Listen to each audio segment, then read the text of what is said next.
Right. So, Forms.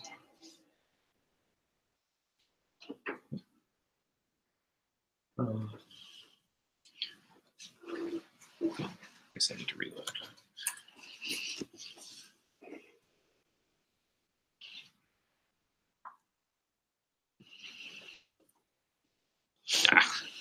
Yeah. That would be scary. I don't want that to happen. Come on. Yes.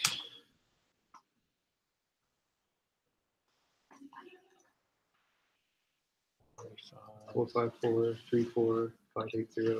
Yeah, I stuck it in my paste bin. Okay. I'm looking behind you right now. It's on the wall. I'm like, Okay. very convenient. All right, I think we're good. Let's refresh this. Okay, we've got forms.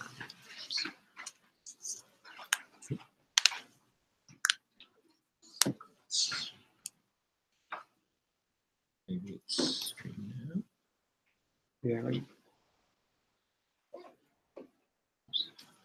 Now, secret to forms. All right. Okay, so let's see what it sees. You probably have to hit start broadcast. Let's see. We did. You did. All right. So we're good. I can hear myself. Crazy. All right. You're in. Thank you. Good luck.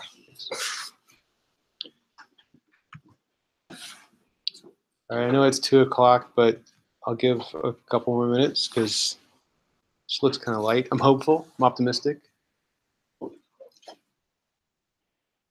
Hello. Hello.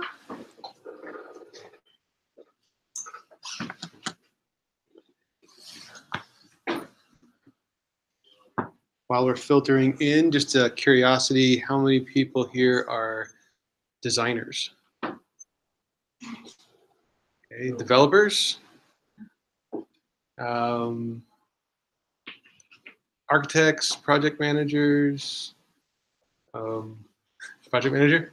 Design and product manage in different ways. Okay.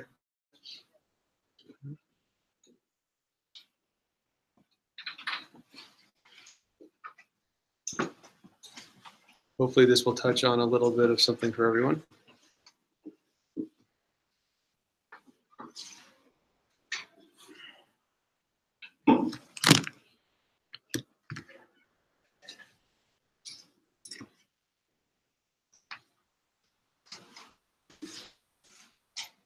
All right, I do have a lot to cover, so I'm gonna go ahead and get started.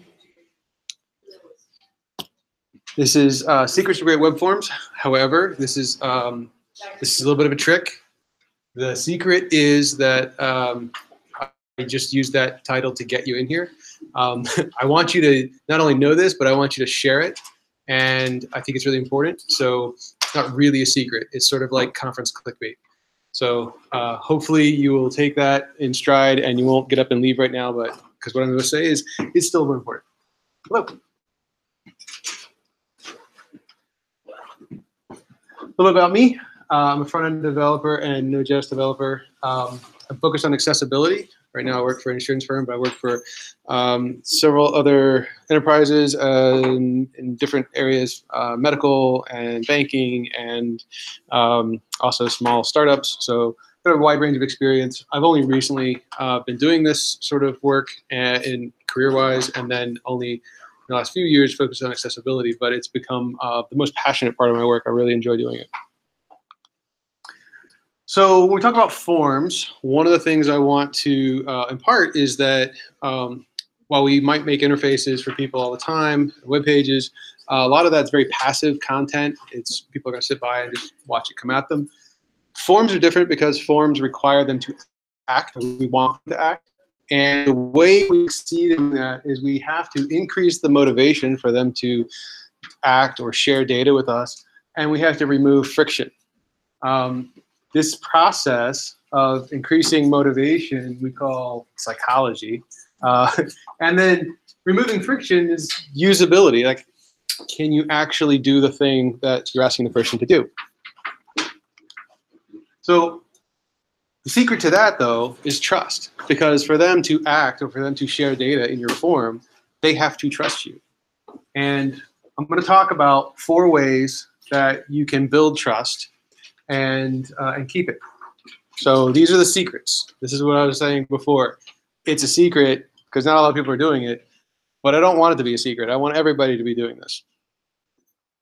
All right, so honest. Your forms, your site, everything you do should be honest. To do this, you're going to have to prioritize a culture of integrity, and I want you to link to a privacy policy, hopefully a respectful one. Match user experience and expectations. Basically, don't make promises you're not going to deliver on. Respect do not track settings. I'll show an example of that. Don't collect data without consent, and according to GDPR, that has to be revocable consent. So GDPR is a new law effective in Europe.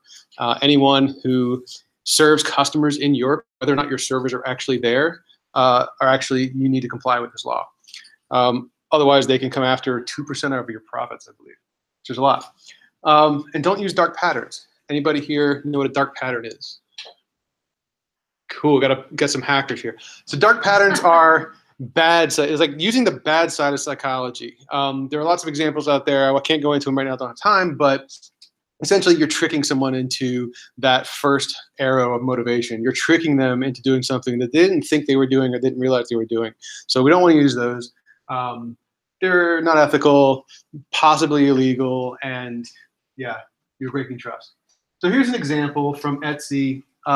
They have a clear register button with continue with Google, continue with Facebook, and then underneath they're linking to, see if my highlighter works here. They're linking to terms of use and a privacy policy. So I think that's really important now, especially if you're going to be asking people to share their data or create the relationship with you by creating, registering or creating some sort of account profile. Here's an example from Google. This is more explicit. So rather than being implicit, where you just provide a little data and hit a button, this you have to also click a checkbox that says, and it doesn't show up really well there, but says that you agree to those terms and conditions, privacy policy. This is what I was saying about DNT, so do not track. It's a very, very simple header. It's probably one of the simplest server headers I've ever seen. It comes in 1 or 0 when it's set. And DNT1 just means that you don't want to be tracked. So there are ways to handle this on the server side and on the client side. It's available through JavaScript, so you'd be able to see it. Through the navigator, do not track, and it just returns a string 1 or a string 0. And on the server side, you have to do a little bit more complex stuff, but you have to read the headers. So the reason why we do it in JavaScript is if you are on a page that is served by a CDN, you have a static site, you're serving content over CDN, your server doesn't actually see what the person's settings are. But if you have Google Analytics on the page, for instance, that's a form of tracking. So you might want to add a little bit of a JavaScript if statement around that Google Analytics code to say, if the person has do not track set, just don't execute the Google tracking code. Another part of honesty is transparency, and sometimes companies don't even understand. Sorry for that, it's a little blurry. Sometimes companies don't even understand when they partner with a vendor that does something like analytics or tracking. They don't understand what that means. Some of them do, and they don't share it anyway. But here's an example from British Airways, where British Airways has a contract with Tagman. Tagman is their tag manager. This is giving them reports of who came to their site, where else those people have been, what else they were interested in, and puts them into demographic buckets, presumably so their marketing team can sell them more things or figure out why they didn't buy their airline tickets to British Airways.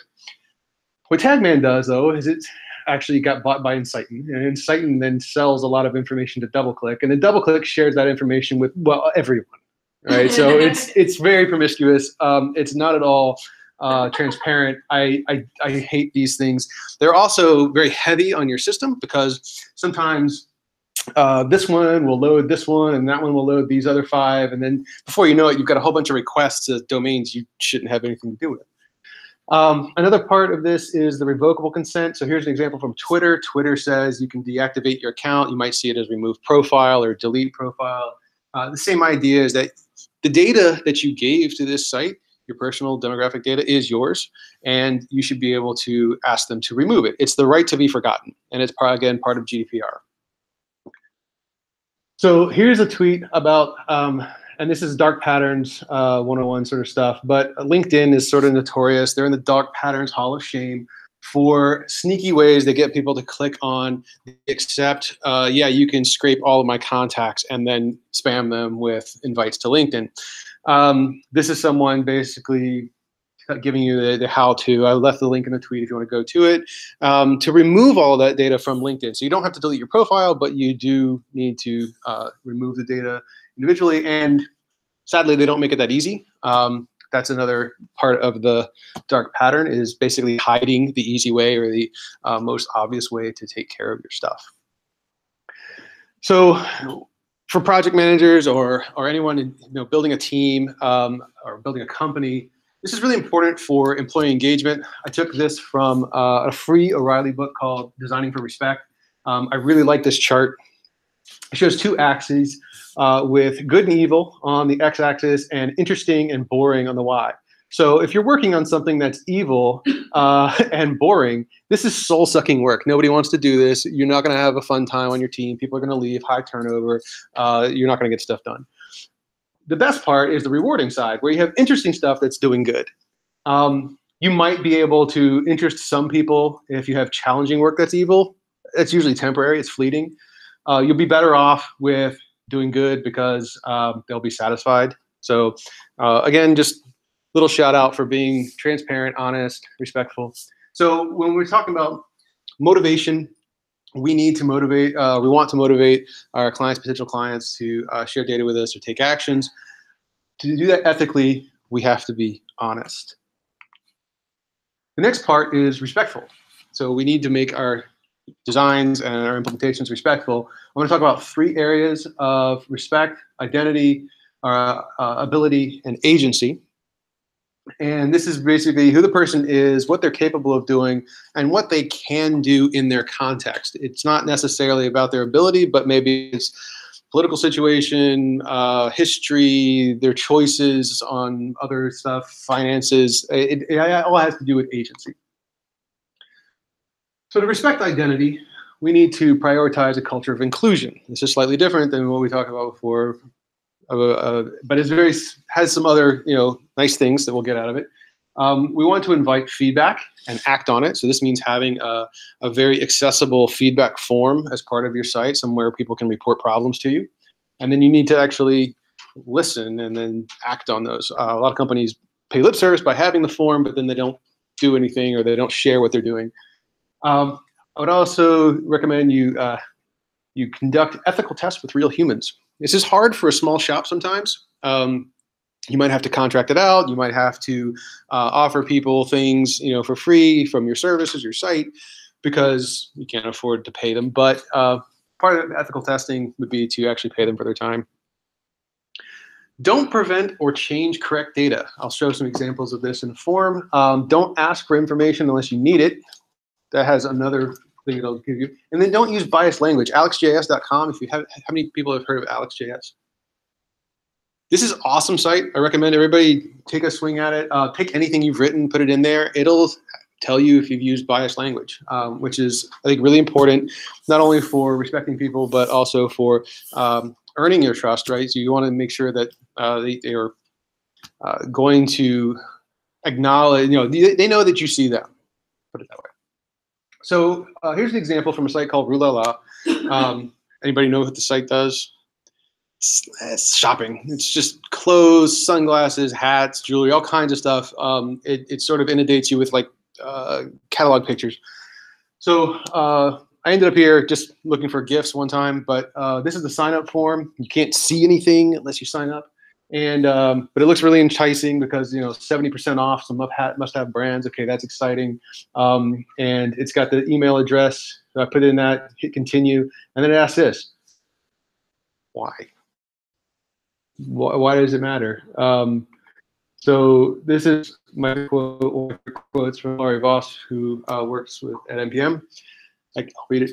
I cannot emphasize enough how extremely useless it is to collect gender unless you are literally a medical company. And all it will let you do is bad marketing. So in the case of Roulala, I was actually shopping for my wife. And if I would have clicked female, now I've been miscategorized demographically. But if I click male, then then I'm probably not seeing the right content for my context. And I'm fairly easy to, I'm cishet white male. There are lots of people who have more complicated situations, and they're going to really be turned off by that form. Here's an example of don't prevent correct data. I love this little cartoon. There's a link to it. I'll read it because it's kind of small. Guy walks up to, we'll say the admin. So this is user and admin. User says, 1 ticket, please. Admin says, your name? User, John O'McDonald. Invalid name. Okay, John. What is your full name? Or what is your last name? O'McDonald. Invalid name. My ticket, please. Your name? Thanks for here's your ticket. So, I mean, this is the example of, like, if you're going to prevent someone's correct data because you have a bad form, you're probably going to end up with bad data because they're going to just put in whatever. Like, this is how you get phone numbers of 555-5555 all the time, because nobody wants to give you their home number anyway.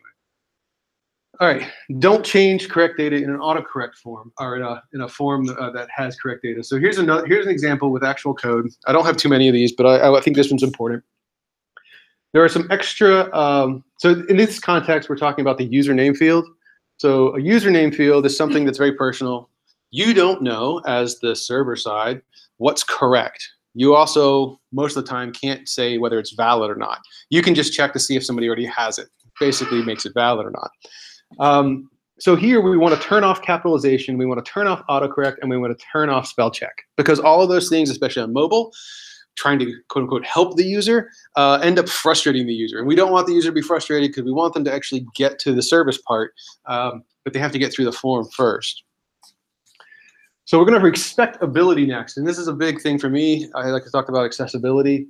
There's a ton of information out there. There are tools out there, lots of people talking about it, but it's a lot to take in. There are ways to start small. I've got some examples. So the easiest one is to peruse the site inclusive design principles. The Patch Yellow Group is a great firm out of the UK, but I think they work worldwide.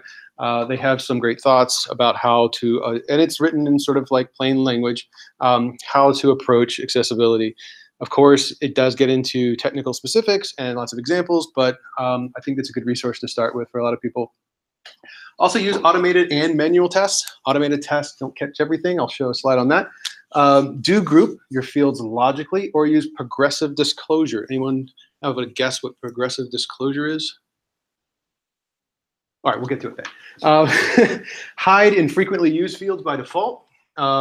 Use reward early, punish late pattern, and don't use time limits. Time limits are awful. People get distracted a lot of times, especially new parents trying to buy stuff online because they don't want to leave the house because they look awful. I've been there. And they just want to take care of their stuff, but they have to always put the computer down to pick up the child. And time limits are terrible. But that's just one temporarily inaccessible solution, someone who's temporarily disabled having that situation. So this is inclusive design principles. Like I said, follow the link on your spare time. There's a lot there. That's good stuff. Testability. So this is a little bit old. It might be a little outdated. I know the technology is changing, but Carl Groves, who runs a company called Tenon.io, he has this chart, and I like this as a good example of showing what we can do with automated tests and then what we can't. And I think it's really difficult for people when they first start out with accessibility, like, oh, well, if I have, accessible color contrast, my site's accessible, and this tool tells me it is or it isn't. That's a small piece of the pie. There's a lot more to it. And there's a lot of parts of the WCAG specifications, WCAG, that can't be tested automatically.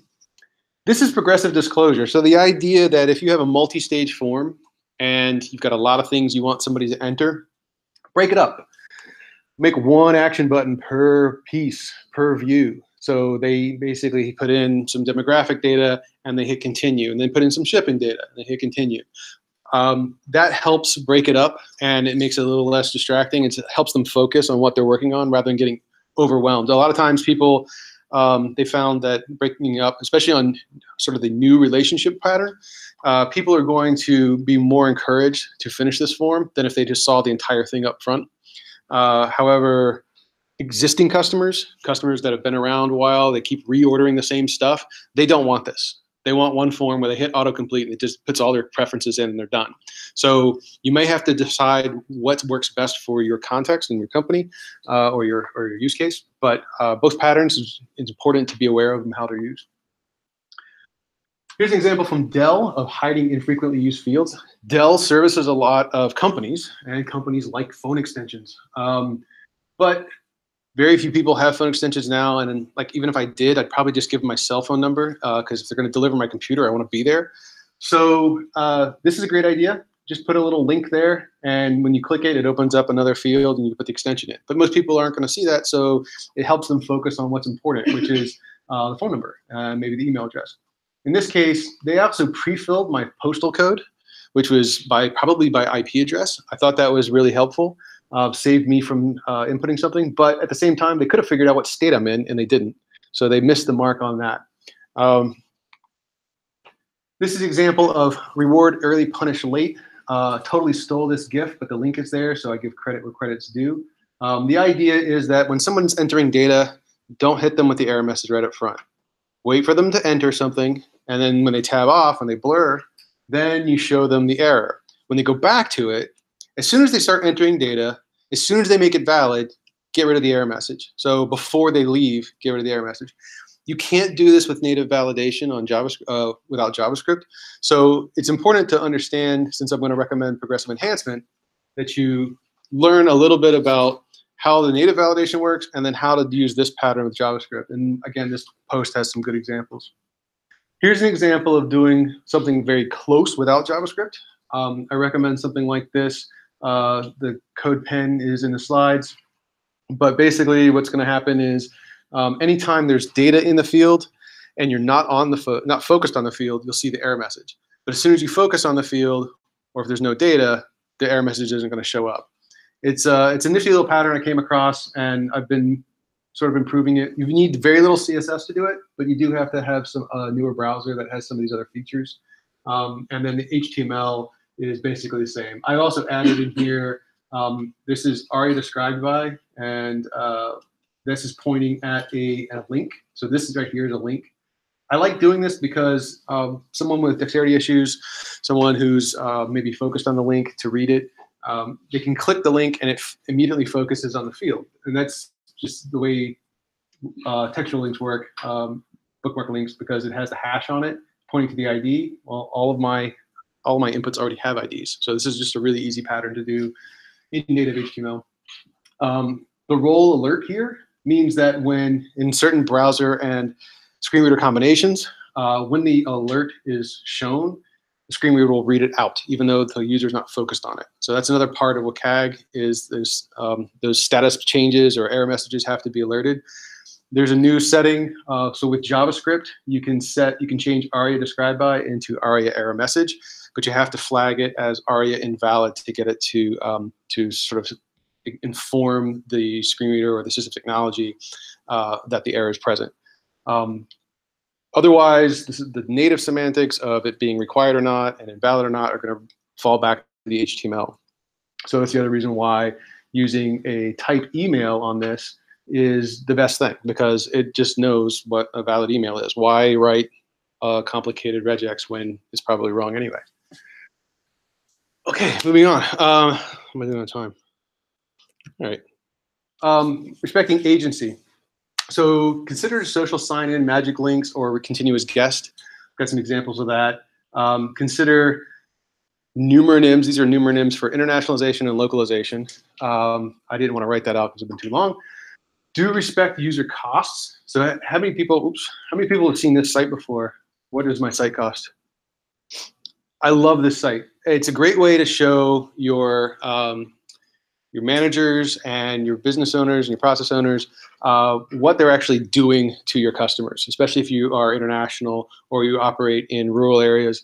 When somebody has to pay for every download, like on a smartphone or a DSL or some sort of payment plan with their service provider, it does change country. The size of your website really affects them. So just offering them something, whether or not they take the offer, costs them money.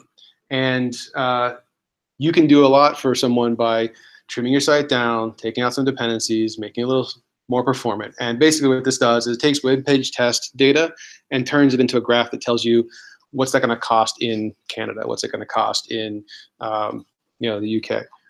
And it's really, really helpful. So I recommend that. Accept flexible formats. Match the keyboard to input. This is helpful on mobile. And then don't force a platform, OS, browser, etc. Sometimes, and you'll see it a lot now, where Chrome has a brand new feature. Everybody wants to use that feature. So they make this whole app, and then other browsers don't support it. So if you try to load it in another browser, Firefox or Safari, it tells you, nope, you have to use Chrome. Well, this is very, very frustrating for someone with that uses assistive technology, because they may only have certain combinations that they can use with their technology, and locking them into something like Chrome, even though it's a great browser, may not be their preferred, and you're going to lose them. This is an example from Twitter of the magic link. So you may have seen these before. You probably used them before. Really, really handy. There used to be this pattern of we don't want to tell people what the usernames are and the passwords, because then they'll be able to guess what the usernames are, right? It's insecure. We just tell them the combination of username and password's invalid. Well, especially on Twitter, does it matter? You just go to / that name to see if there's an account with that name. It's not secret. So they're not saving anything here. But what they've done is they said, okay, well, the password's not right. So I'm going to just click this. We'll send you a link to that email address that you have registered for that account. And if you are who you say you are, you'll have access to it. If you're not, you won't. It's pretty easy to implement, and it's very convenient because we have way too many passwords to remember these days. This is a very interesting case study from Macy's. So Macy's added this button right there. What did they see in the first year in conversions, in dollar figures? Anyone to guess? If you have really good eyesight, you can probably read it off the screen. $300 million difference in conversions in the first year. For adding one button, that's pretty awesome. So I think that this is something that people can learn from. Hey, I just want to buy this coat. I don't want a relationship. So continuous guest is a great option. It's something that, gets them, even though it says, hey, we can set up a profile for you later, because that would really help Macy's. But this person, if they just want this one item and they don't see themselves coming back every week to Macy's, just let them continue as guests. This is a great video. There's a link also in the slides for this. It's designing a date field for a global audience. I really like the approach of trying to think about something as complex. How many people here have tried to build their own date picker? How many people have used a date picker from a library? Yeah, a lot more of you. So date pickers are notoriously a hard problem to solve. They kind of hint at why, and it's a great learning experience understanding what the contexts are for different cultures, different locales, different languages, and why, for instance, they recommend the format they do. It's a good video. It's fun, and they have a really cute puffin. This is an example of an inflexible form. I stole this from Luke Wroblewski's site. It's not a new entry on his site either. So here's an example where it says, oh, just put your cell phone in. Now there's no hint that it only accepts a certain format. So he just put in this phone number. Don't know if that's his actual phone number. And that looks like a very valid format to me. That's how a lot of US forms would present a phone number. But then it says phone number is invalid with very little information about why it's invalid. So this is a horrible plan. I would say, if you have forms like this, you need to fix them really quick. You're probably losing a lot of data, a lot of conversions. Here's an example of matching the keyboard. This is often just one setting in HTML, and it's something that I wish iOS would make a little bit better. But for something like the credit card, if you want this keyboard over here to show up, the number keyboard, you have to put pattern equals and then bracket 0-9 and bracket star. That tells iOS to launch the native number keyboard. There are other keyboards depending on the context. So email has its own keyboard, but that's easy. Just type email. We don't have a type credit card. So input type credit card doesn't exist. So we have to use something else. But if it has dashes in it, you can't use the number keyboard. So how do you Yeah, so another option is type tel, T-E-L. That would bring up the telephone keyboard. It looks very similar, but if you click on this bottom left keys, what it'll do is it'll take you to like a pause wait screen. That might be fine, but it also might be confusing for someone to see like, why do I have a pause in my credit card number? So we use integrity and honesty to increase motivation, and we use respect to reduce friction. So that gets us to where the user is now going to take action and sort of maybe form that relationship. But we have to keep the relationship intact, and we do that with two other things: reliability and trust. Reliability and security. So to be reliable, consider offline scenarios. How many people have been like on a train or in a car, tried to use something on a mobile site, and just doesn't work for temporarily? Maybe it works. Anybody here had that problem, like just going intermittently offline? We used to ride the train all the time, and my daughter used to do hockey in Boston, so we'd go back and forth driving, and so up that corridor, cell towers will drop temporarily, and so sometimes when I forget, right, I'll submit a form, and it'll lose all my data. It is so frustrating, and sometimes I'll just put it away and like not come back to it. So offline scenarios are becoming increasingly more important to test and to code for. Use progressive enhancement. This is another thing. I'll show some examples of why that's really important for not only for accessibility, for security, reliability. Use a bug tracker and performance monitor. There are some I can recommend. I'm not going to do it on the stream, but ones I've used in the past that I really like. Your mileage may vary, but I think it's really helpful to minimize the amount of effort you're putting into reading logs with your eyeballs and let somebody do that for you, and then surface the errors that are really important to you. And then do audit your systems. Sometimes you need a third-party audit to really get clarity on what is going well with your systems and what's not. But this is going to be helpful for reliability. It might head off, catastrophic disaster early if you know that your database is about to crash. I like this quote also. This is someone I follow, Heather on Twitter. She says, "I really think companies should rethink MVP, which would be most minimal viable product, without JavaScript. People should be able to load homepage, log in, pay bill, and create account." And I've got an example here from Amazon. Amazon's pretty big on conversions and forms and money. So without JavaScript, with JavaScript,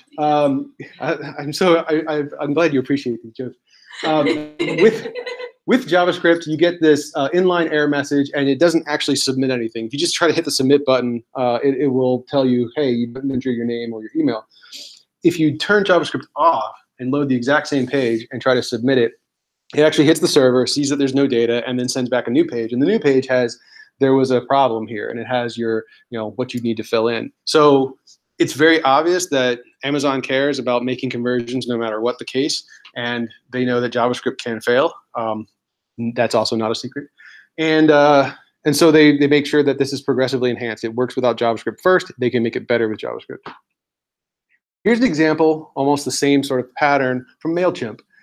MailChimp, however, their site does not work without JavaScript. When I turn JavaScript off, this button, which just starts off disabled until you fill in the fields normally, it stays disabled because there's no JavaScript to re-enable it. So by default, this form is completely unsubmittable. If anything on their site breaks JavaScript-wise, can't submit the form. So can't use MailChimp. I like this. This has got some pros and cons.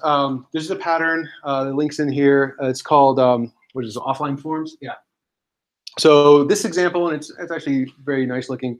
There's a simple way in JavaScript to check to see if the navigator is online. So you can use that to show a little message, and you can save data, say, in local storage temporarily, or just tell the user that they're offline. So don't hit the button. You might lose data. There's pros and cons to saving data in local storage. So there's a link in the show notes, in the slides. If I have time, I can answer questions about it. All right, so reasons why JavaScript might fail. There's a lot. Some of them are really insidious. Just asking if local storage is available by doing window storage throws a security error if the user has turned off data. So if the user has said, I don't want to save any data from your site, this throws a security exception, and that can just bomb all your JavaScript. So it's really handy to have progressive enhancement so that if you did something that you thought was right and it turned out to be wrong because you couldn't predict those settings, that the rest of your site still works. Security.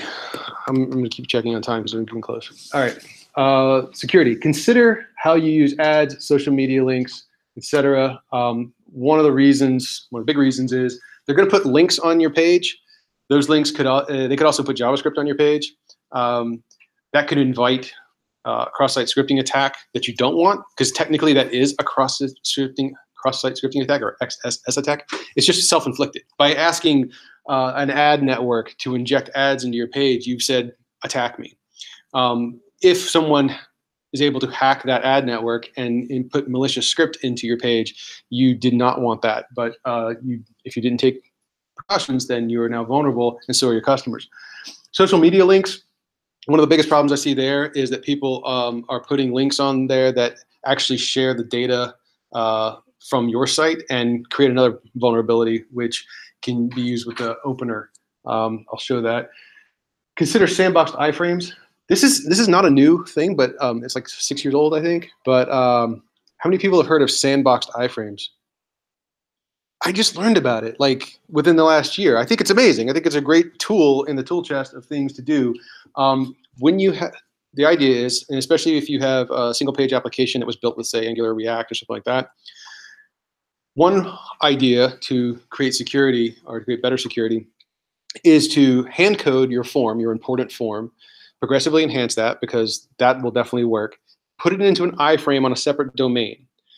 This is a number of things, and there's an example I'll get to where you can play around with it. But what it does is it helps prevent injection attacks. So if someone is using form injection to inject into the page, it can help prevent any scripts that you didn't want to be running there. You can limit whether or not the form can even be submitted, but it's all controllable, and you have some control over it. Whereas if it's just a form in your single page application, you don't have those controls unless you have a CSP, which is on the next line, or 2 lines down. Anybody know what CSP stands for? What?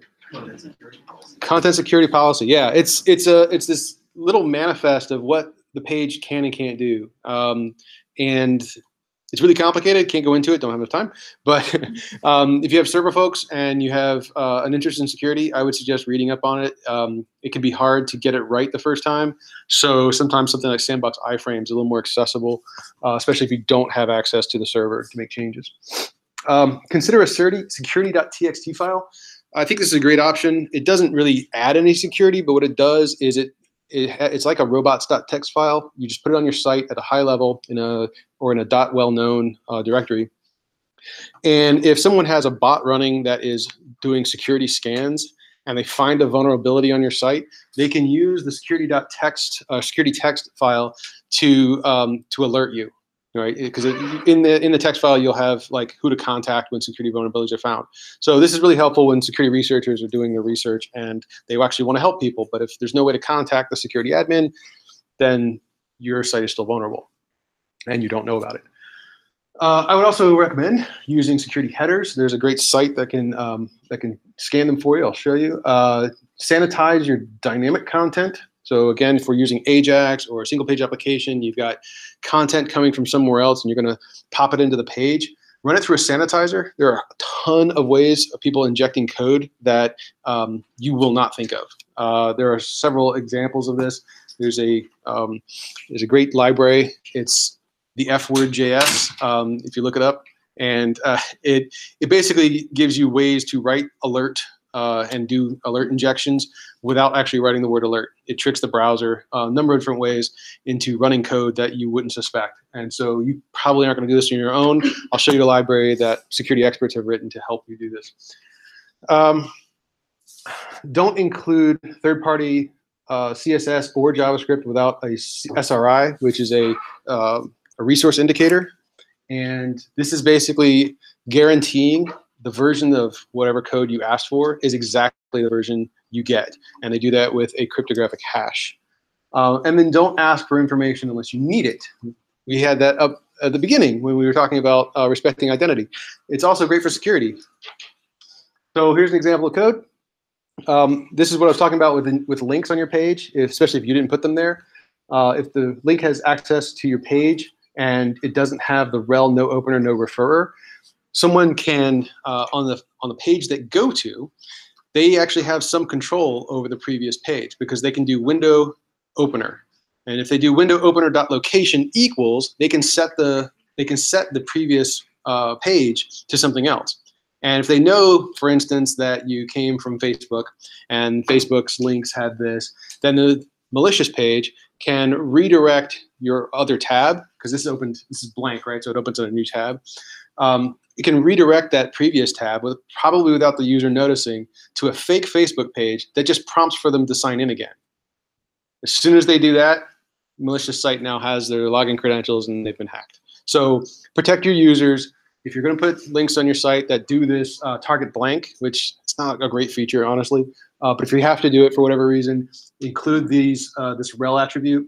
And if you're going to invite people to inject stuff on your site, make sure they're doing that. This is the sandbox I set up. I grabbed this code. Like I said, this demo is like 6 years old. I have a link on there to the original source. I didn't make many changes, but basically what this does, it allows you to set the features of the sandbox, and you can say allow script, allow same origin, and then you can practice injecting and see if this site breaks out of its frame. The caveat here, what the author was intending, was that people understand that if you allow script and allow same origin, it's no longer a security feature. It can be hacked very easily. So this is why I said make sure your sandbox is on a different domain. This is a security report summary from securityheaders.io. It's a cool site. You can scan anybody's headers and just see how secure their stuff is. It gives you a little grade. It shows you what you have done correctly or set correctly or used, and then what you haven't. And this is, I think this is really helpful, especially for someone getting started in the web and, or maybe with a small team, doesn't have as many resources to work on the server side. This is an example of sanitizing dynamic content. This is a library called DOM Purify. Like I said, it was written by several security experts. It's constantly being updated and maintained. And this will help you minimize attack vectors that someone could inject into your page if you're doing dynamic injection of any content. This is what a sub-resource integrity string looks like. So you have a link here for CSS, the href to the CSS. That's all the same. And you add these two attributes, integrity and cross-origin. And this is a SHA-256 hash, which is a cryptographic nonce of the content of that file. So if that file at this resource changes, this will no longer download. That's a good thing, right? Because especially if you think about the modern single-page application, there are a lot of dependencies. You might be loading polyfills. You might be loading all kinds of extra, trackers or something. All of that code, if it gets hacked, and maybe it does because it's not on your servers, it now makes you vulnerable and your client's vulnerable as well. Here's the same example with JavaScript, same two attributes, and it's basically the same pattern. So it's a good thing to get in the habit of doing. Not every CDN offers it. So check if you're using a CDN, check that your CDN supports SRI, and if they do, I would say you start using it.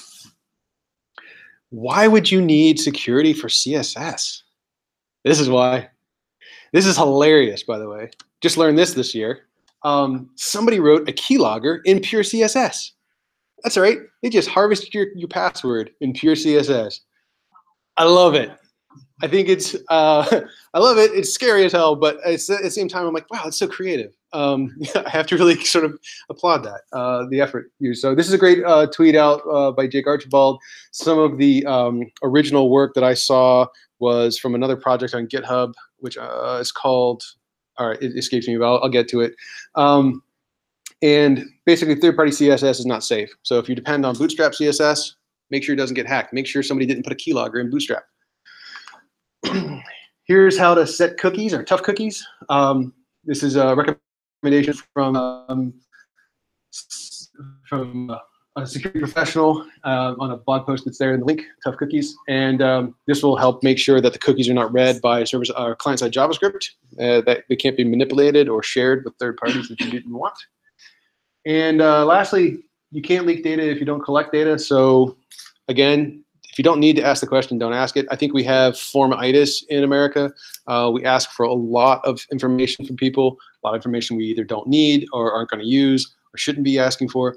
And if we just limited that, we'd not only increase motivation by decreasing, or we'd increase conversions by decreasing friction.